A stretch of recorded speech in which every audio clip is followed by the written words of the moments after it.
Gənclər İnkişaf Mərkəzi bizim Rəqs Dünyamız adlı konsertinə toplaşmışıq.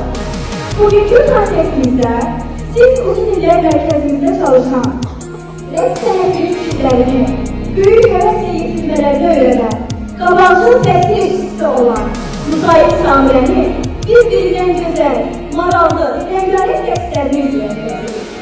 Onu da qeyd edeyim ki, Samir Bərmənin rəqs kollektivi Sarkı Sezaplı müxtəlif dövlət tədbirlərində, konsertlərində və televiziya kanallarında çıxış edir. Bir çox xarici ölkələrdə keçirilən festival, müsabiqə və bayramlarda vətənimizi layiqliklə təmsil edirlər. Sizi çox intizarda qoymaq istəmirik. Konsertimizi rəqs aləminə qədəmlərini geri qoyan bu balaca qızlarımızla başlayaq. Alqışlarınızla gəlmək istəyirik.